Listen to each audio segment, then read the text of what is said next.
നമുക്കറിയില്ല.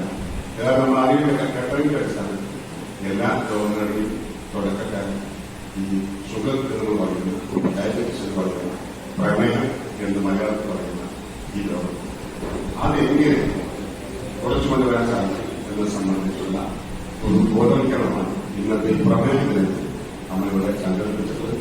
ഇതിൽ പങ്കെടുക്കാൻ എല്ലാ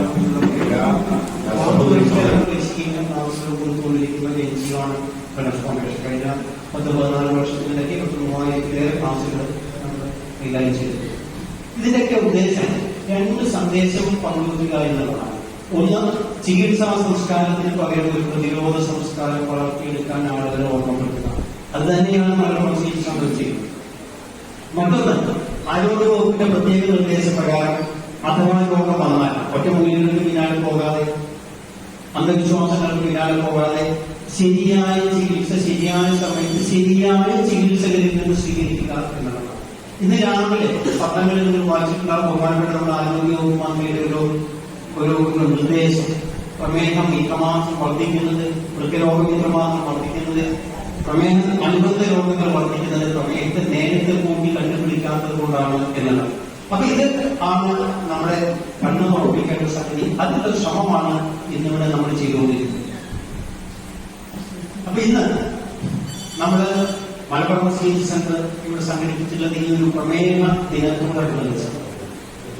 പ്രമേഹം ഒരുപാട് കാലങ്ങളായി 2500 കൊല്ലം മുമ്പ് റിപ്പോർട്ട് ചെയ്യപ്പെട്ടിട്ടുള്ള ഒന്നാണ് പ്രമേഹം. പല പേരിലും എല്ലാ വൈദ്യശാസ്ത്രം പ്രമേഹം കഴിഞ്ഞ 10-30-40 കൊല്ലം മുമ്പ് വളരെയധികം വർദ്ധിച്ചു വരുന്ന നമ്മുടെ ജീവിതശൈലികൾ മാറിയ ഒരു പശ്ചാത്തലത്തിൽ, പ്രമേഹം വർദ്ധിച്ചു വന്ന ഒരു പശ്ചാത്തലത്തിൽ 1991 ഇന്റർനാഷണൽ ഡയബറ്റിക് ഫെഡറേഷനും ലോകാരോഗ്യ സംഘടനയും സംയുക്തമായി ഇത്തരമൊരു ദിനം ആളുകളെ ബോധവൽക്കരിക്കാൻ വേണം എന്നൊരു നിർദ്ദേശത്തിന്റെ ഭാഗമായി ഇത്തരം ദിനം പ്രവർത്തിച്ചിട്ടുണ്ട്. 2006 പെട്ടെന്ന് അവിടെ വേറൊന്നാണ് ശിശുദിനം എന്നുള്ള ചാച്ചാന്റെ ദിനം എന്നുള്ളതാണ് നമുക്ക്. പക്ഷെ പ്രായമുള്ളവരെ സംബന്ധിച്ചിടത്തോളം പ്രമേഹ ദിനമാണ് ഇന്ന് എന്നതാണ്.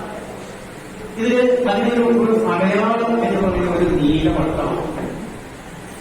എന്തുകൊണ്ടാണ് ഈ നവംബർ 14 ഇന്ന് ലോക പ്രമേഹ ദിനം ആയി എന്ന് ചോദിച്ചാൽ, നവംബർ 14 ജനിച്ച ഒരാളുടെ പിറന്നാൾ ദിനമാണെന്ന് ബാൻഡിംഗ് എന്ന് പറയുന്ന ഒരു ഇംഗ്ലണ്ട് പൗരനാണ്, നോബൽ പ്രൈസ് വിന്നറാണ്. അദ്ദേഹത്തിന്റെ ഇങ്ങനെ പറഞ്ഞാൽ നമ്മളറിയില്ല. പക്ഷെ വേറൊരു തരത്തിൽ പറഞ്ഞാൽ നമ്മൾ ഇന്ന് ലോകത്തിലുള്ള എല്ലാ പ്രമേഹ രോഗികളും ഉപയോഗിക്കുന്ന ഇൻസുലിൻ കണ്ടുപിടിച്ചത് ഇദ്ദേഹം. ആ കണ്ടുപിടുത്തത്തിലാണ് അദ്ദേഹത്തിന് 1932 നൊബേൽ പ്രൈസ്. അദ്ദേഹത്തിന്റെ കാരണം പ്രമേഹത്തിന് മരുന്ന് കണ്ടുപിടിച്ച 1,000 കോടി രൂപ ആ മരുന്ന് കൊണ്ട് അദ്ദേഹം ഉണ്ടാക്കാമായിരുന്നു. പക്ഷേ ഇത് എന്റേതല്ല, ലോകത്തുള്ള മുഴുവൻ ജനങ്ങളുടെയും ആവശ്യമായ സാധനമാണ്. അതുകൊണ്ട് ഞാനത് വെറും $1 അല്ലെങ്കിൽ $1 അതിന്റെ ഒരു കമ്പനിക്ക് കൊടുത്തു. അങ്ങനെ കൊടുക്കുന്നൊരു വിൽപ്പന കൊടുക്കാൻ പറ്റുള്ളൂ. അപ്പൊ $1 US പ്രതിഫലം വാങ്ങിയാണ് 1,000 കോടി രൂപ വിലമതിക്കുന്ന അതിന്റെ ഒരു കൂട്ട് അല്ലെങ്കിൽ അതിന്റെ ഒരു കണ്ടുപിടുത്തത്തിന്റെ പവർ അദ്ദേഹം കൊടുത്തു. അദ്ദേഹത്തിന്റെ ഓർമ്മയ്ക്കായിട്ടാണ് ഈ ഒരു 14-ാം തീയതി ലോക പ്രമേഹം ആചരിക്കുന്നത്. അപ്പൊ ഇൻസുലിൻ കണ്ടുപിടിച്ചിട്ട് ഏകദേശം 3 കൊല്ലം കഴിഞ്ഞു.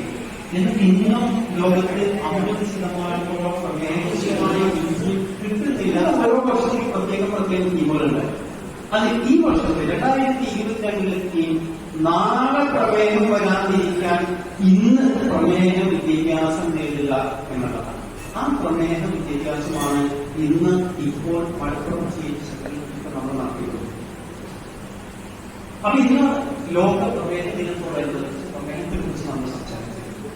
നേരത്തെ ഉയർന്നോട് പറഞ്ഞ പ്രമേഹം, ഷുഗർ, പഞ്ചാര എന്നൊക്കെ നമ്മൾ പല നിലയ്ക്ക് നമ്മൾ പറയാറുണ്ട്. ഇതിനെ കൃത്യമായി പറയാം ഡയബറ്റിസ് മെലിറ്റസ് എന്നാണ് പറയുന്നത്. പ്രമേഹത്തിന് ഡോക്ടർമാർ പറയുന്നത് DEM അല്ലെങ്കിൽ ഡയബറ്റിസ് മെലിറ്റസ് എന്നാണ്. ഡയബറ്റിസ് എന്ന് പറഞ്ഞാൽ അർത്ഥം ധാരാളം മൂത്രമൊഴിയുക. മെലിറ്റസ് എന്ന് പറഞ്ഞാൽ ഒന്ന് ലാറ്റിൻ വാക്കുള്ള ഗ്രീക്ക് വാക്കാണ്. ഈ രണ്ട് വാക്കിൽ നിന്നാണ് ഈ ഡയബറ്റിസ് മെലിറ്റസ് എന്നുള്ള ഒരു കാര്യം. എന്തുകൊണ്ടാണ് ഇത്തരം ഡയബറ്റിക് അല്ലെങ്കിൽ പ്രമേഹ ബോധവൽക്കരണങ്ങളുടെ പ്രസക്തി എന്ന് വെച്ചാൽ ലോകത്ത് ഇന്ന് രാവിലത്തെ പത്രങ്ങൾ പറഞ്ഞതുപോലെ ലോകത്ത് കൂടി വരുന്ന കണക്കുകളാണ്. നമുക്ക് കൃത്യമായി ഇത് കണക്കിൽ പെട്ടത് വരാത്ത ലക്ഷങ്ങൾ കൂടുതലുള്ളതാണ്.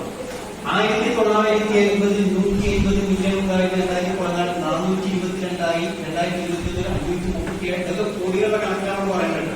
പിന്നെ 2030 അത് 643 ആകുമെന്നും 45 783 മില്യൺ ആകുമെന്നും കണക്കുകൾ പറയും. ലോകാരോഗ്യ സംഘടന കണക്കുകളാണ്. ഇന്ത്യയെ സംബന്ധിച്ചിടത്തോളം ലോകത്തിന്റെ പ്രമേഹ തലസ്ഥാനമാണ് ഇന്ത്യ എന്നാണ് ലോകത്തെ എവിടെയും പറയുന്നത്. കഴിഞ്ഞ 30 വർഷത്തെ പിന്നെ ഇതില് ഏതാണ്ട് 150% പ്രമേഹം നമ്മുടെ നാട്ടിൽ വർദ്ധിച്ചു എന്നാണ് കാണുന്നത്.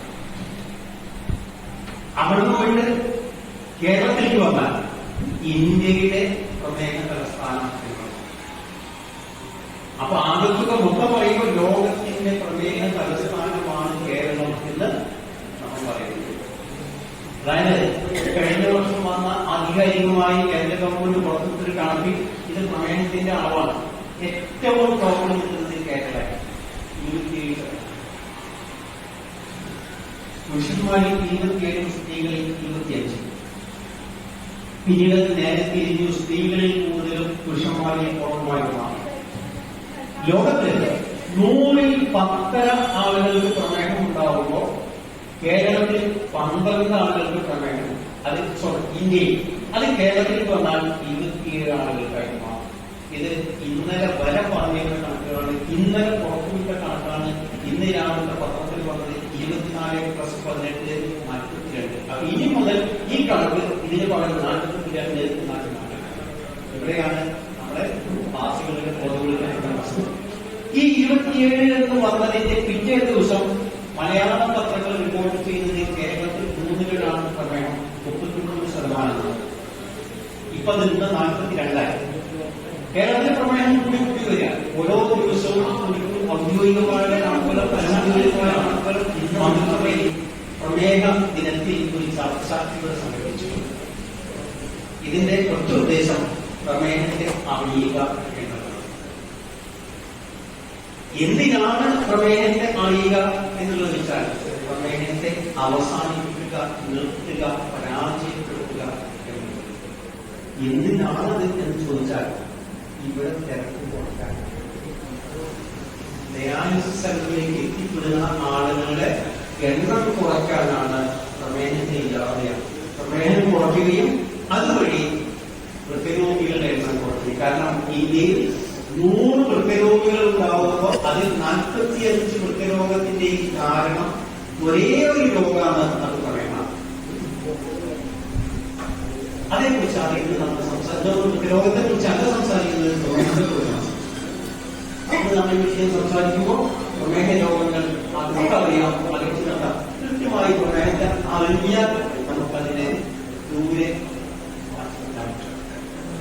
ഈ വിഷയം സംസാരിക്കാൻ വേണ്ടി നമ്മൾ ചർച്ച ചെയ്യുന്ന വിഷയങ്ങൾ ഇതൊക്കെ. എന്താണ് പ്രമേഹം? എന്തൊക്കെ തരത്തിലുള്ള